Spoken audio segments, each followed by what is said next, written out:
I invented this in college, but 828 days later, I want to show you how I brought my product from idea to prototype to last month doing $415,000 in sales. Oh my. But first, if the algorithm did its job, I'm guessing you love watching these maker YouTubers. But none of them tickle your urge to one day design and launch an actual product of your own, other than maybe Simone Yech. But I'm guessing this about you because that's been me for the last decade. I wanted to see the real, in-depth documentation of what it's like to bring a physical product to market from scratch. Which is why when I quit my engineering job to invent my own product, I knew that it was a once-in-a-lifetime opportunity to become the YouTuber that I always wish existed. So for the last 828 days, I have documented everything. You saw me struggle with TMJ disorder, which led me to come up with the idea, a portable heated massager for the head, neck, and jaw muscles. You saw me 3D print my first looks-like prototype, and then the hundreds of iterations it took to make it sellable. You saw me design my first PCB, followed by the disgusting amount of tries it took to make it FCC compliant. You saw how scared I was when I got an email from the FDA, and when I realized I had to rebrand because of trademark infringement, and how stressful it's been every time 3D printers break in the middle of peak production. But more than anything, I think you've seen me grown from just an engineer to a businessman, growing our Instagram to 235,000 followers, learning advertising on Meta, selling at trade shows, and growing sales to $90,000 a month, or at least that's where sales were last update, in which we finally managed to outsource production from out of my apartment and into my fulfillment center. But oh my god, even when I made that video, I had no idea how quickly we'd be able to grow once that happened, because sales went from $90,000 in August to $140K to $190K to nearly $400,000 in November. And I want to tell you everything because shit has been crazy. We're actually But first, we should start where we left off, because one of the forcing functions to outsourcing production was the fact that my girlfriend and I were moving to San Francisco. The truth is that as this business becomes a bigger and bigger part of my life, I just feel more and more lonely. I can't talk to any of my friends about this stuff because they don't relate and they don't care. So all I've ever wanted was a mentor or a group of friends who are in it as deep as I am. And I knew I wasn't going to find that in DC, where everyone is either in consulting or politics. But even in SF, I don't know how I'm going to find these people because I've literally just been grinding. For example, as I mentioned at the end of our last update, one of my goals was to remake the educational videos for my customers. So I got all this sick lighting and I filmed 10 really good videos. I also created these fun robot written cards with honey sticks sent to customers to urge them to watch those videos and also leave a review. I went and made these little tear pads for dentist offices to go and recommend to their patients that have jaw pain after opening their mouth for such a long time. And I started pumping out more content. In fact, I had a couple videos go mega viral. One video got 40 million views alone, and then the whole concept got like 110 million views. Basically, it was this fake video where a Karen tells me to put my pen away on a plane because it looks like a vape.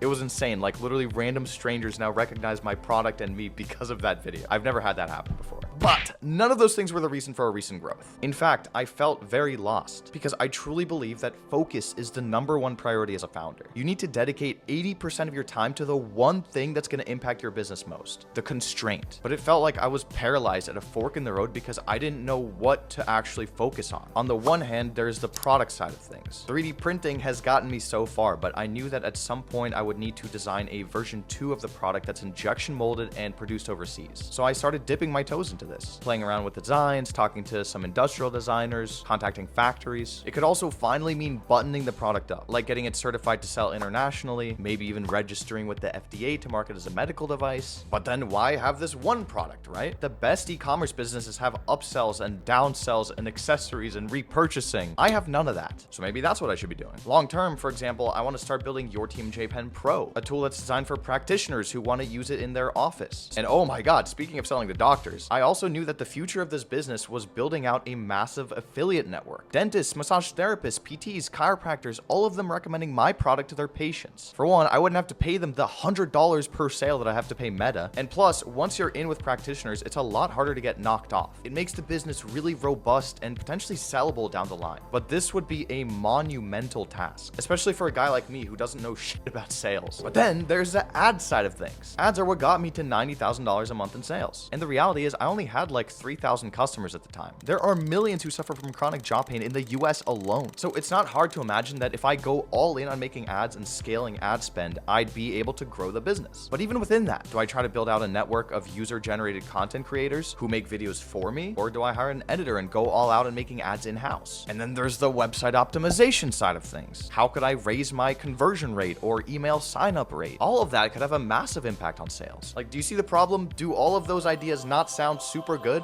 Well, they did to me, and that's why I was kind of stuck. So I signed up for one of Alex Hormozi's business workshops. And if you don't know who that is, he's basically one of those online business gurus, except he's actually legit. Like, trust me, if you have no idea what you're doing in terms of the business side of things, read his free books and watch his content. He gets really tactical and, in my opinion, is one of the best business educators of our time. But because I had already learned so much from his stuff already, I thought that it was about time to pay up and get some advice on my specific situation now. And walking out, I got clarity on a couple things. Number one, it is not time to start redesigning your TMJ pen. Getting customers is the hard part, so you'd rather just push current production as it is until it can't be scaled any further. And then you can go and redesign. So that narrowed it down a little bit. Number two was that they thought that long term, it's totally the right thing to build an affiliate network through doctors' offices. But because I don't know anything about sales, there's an extra learning risk associated with that. And instead, they told me to just go all in on meta ads. And once I have a sort of system built out for it, then I can come back and they would teach me exactly how to build out my business to business side of sales. So I'm actually flying to Vegas tomorrow as of filming this video. So stay tuned for the next episode because I'm sure we're going to have a lot to talk about. But then the craziest thing, honestly, was just being around so many entrepreneurs. It felt like for once, I wasn't alone in this game of business. And it really does break your worldview to see so many people around you making millions, tens of millions, hundreds of millions of dollars. Like, what the hell was I thinking that $100,000 salary was good enough? So walking out, I was ready to focus, and that focus would be scaling ads. And it is a damn shame I have not done a deep dive on this for you yet, because Instagram and Facebook ads have been my #1 sales driver for a long time. So now is a great time to show you how I do it.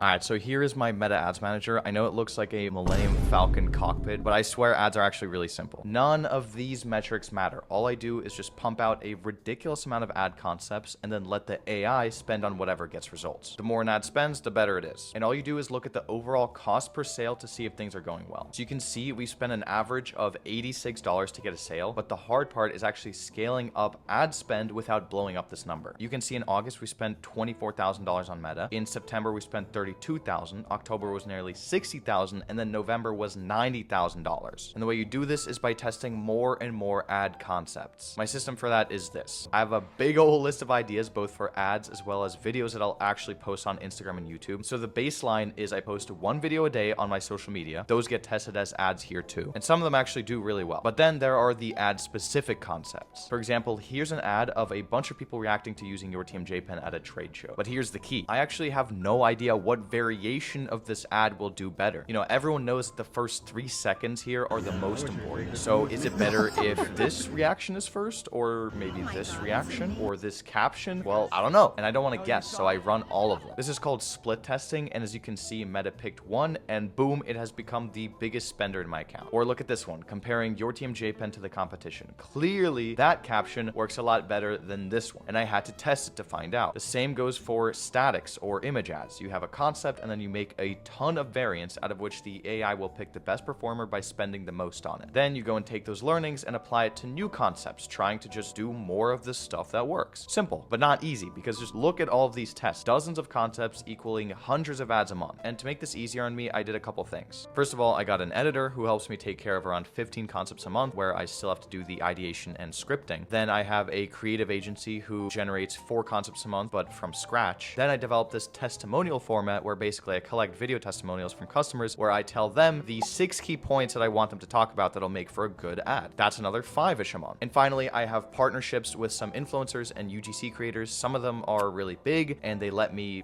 run ads from their accounts, which is huge. And then some of them just create ads or B-roll for me to use on my own. If you're just starting with ads for your own product, I'm gonna link a good video for the setup below. You don't even need all of these campaigns and ad sets. For the first 9 months, all I had was one folder where I would just dump like 50 ads at once, and then I would swap out the low spending ones with new concepts. Super simple. So no matter what the next steps are, I'm going to keep scaling my ads, because going from 90K to 400K a month in 4 months is bananas, and I think that we can push it further. But all of that growth does not come without problems. The most stressful part of this by far has been scaling production to meet demand, because I don't know why, but I am just kind of a pessimistic person. So I didn't expect this growth, which means I didn't prepare for it either. And one day that led to disaster. We were at around like 20 orders a day when all of a sudden I started getting complaints that customers' pens were cracking. At first I thought it was a fluke, but the complaints just kept flooding in, and this became a major problem. For context, I think we've had to replace like 100 of these devices, and hundreds more are still out there ready to crack. Why? I have no idea. The filament was the same as I've been using for forever, but all of a sudden the printers started coming out so brittle. So I tried adjusting some settings, but then all of a sudden 3 out of 4 printers just started clogging. They would do this annoying ass thing where they would just keep printing on and on, but no plastic would actually come out of the nozzle. So I bought new filament, and for a second things seemed not to crack, but then boom, more clogging. I realized that if I replaced the nozzle, it would fix the clogging for a second, but then it would just keep happening again and again. So I switched to another filament again, one that printed at lower temperatures and wouldn't crack. And then the ghost printing seemed to have died down, which led me to believe that the issue was something called heat creep. So printing at high temperatures was a no-go. But then on the other hand, if I were to print at lower temperatures, the casings would be brittle and crack. Hatchbox ABS specifically seemed to do the trick, but then guess what? It was almost never in stock, which made us have to switch again, which brought back the cracking and the clogging. But by some miracle, we were able to hang on by a thread shipping on demand, meaning we'd assemble an order the same day it came in. But we couldn't get production ahead of orders coming in, which meant we were just one bad day away from everything falling apart and going behind schedule. Or maybe I should say one good day, because Black Friday completely fucked it. Mind you, when these printer problems started happening, I got 2 more, totaling 6 printers. In fact, I even found a guy in Canada who had a print farm to send us 500 extra casings to help with Black Friday demand. I thought that I was prepped.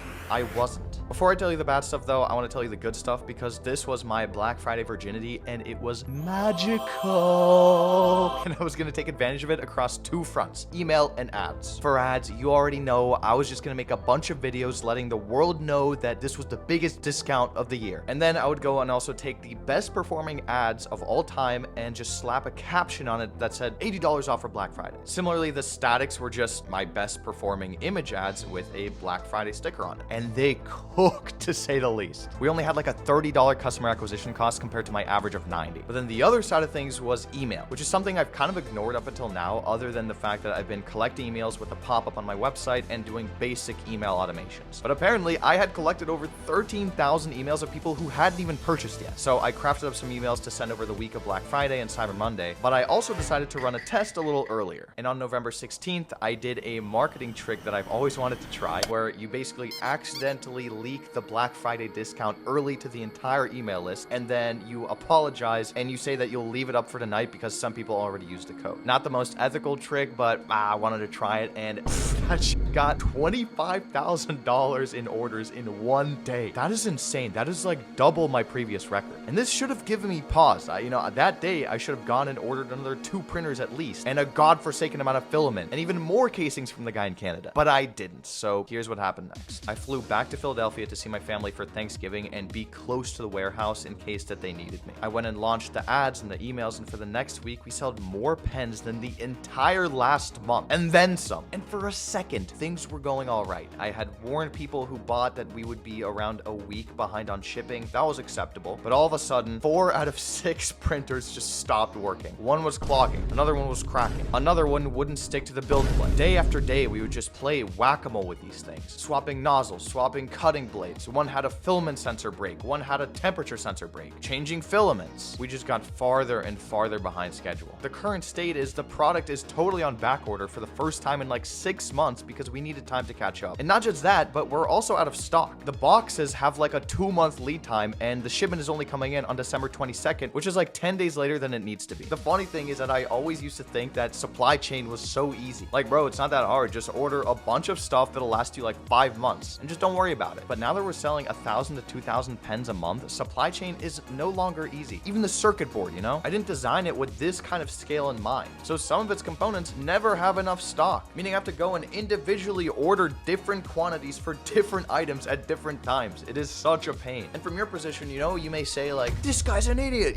just buy more printers and buy more boxes and buy more circuit boards. But for a little perspective, ordering a batch of 5,000 cost me $90,000. So at the point when I needed to order it in September, that was literally all the money I had in the bank. So number one, it's not easy to predict that you're going to 3x sales in the next 2 months. And then it's also not easy to go and spend all of your money money because of that decision. Because I don't know, as I said, I'm not like a blind optimist like that. I can't let myself believe that in a couple months we're going to be doing $1 million a month in sales. Better stock up for that. Better create a massive print farm for that. But like, it genuinely might be the case. And I guess this is what it's like to have limiting beliefs. But I am learning from it. And at the end of the day, I really can't complain that much because this is the definition of suffering from success. So it's actually pretty cool. But then, all right, what are my next steps? Well, right now I gotta get everything back on track. So I ordered more printers, more filament. I have a batch of 4,000 components coming in, but I am starting to see a wall in front of me with this 3D printing thing. Not necessarily because of the 3D printers themselves, because plenty of people have entire warehouses full of these things. But it's more because the place that's actually doing my printing and assembly and fulfillment isn't built to be a massive manufacturing house. This is a special deal that they're only doing with my product. And I can tell that it's starting to suck up more and more of the head guy's time to the point where, like, I don't know how much longer they're going to be down to be doing this. So one option to think about is to get these cases outsourced and just keep the caps and buttons, which are shorter print times, in-house. But if we think about things optimistically for once, we're going to be doing like 5,000 units a month in sales by the end of 2026, which means it really might be time to start looking at injection molding to finally make V2 of your TMJ pen and redesign it completely for injection molding and overseas production. But oh, by the way, production was not even the only thing that broke during Black Friday. Customer service too, for example, has been a huge chunk of my time these days. So one update is that I went and hired a virtual assistant from the Philippines, except I don't know shit about hiring, so they were really bad. So 3 days later, I had to fire them. But now I have a new VA. So far, so good with this one. But it really made me realize how much that there is left to learn in this game of business. I had to write an SOP for the first time. Now I have to manage her and fix her mistakes. I literally cannot imagine what having a full-time employee is going to look like. So I really want you to get hyped about this next episode because the pace is picking up. We're going to be redesigning your TMJ pen for mass production. We're going to be learning about B2B sales. We're going to be scaling ads. We're going to have a roadmap to scaling this business to $1 million a month in sales. Let's do this.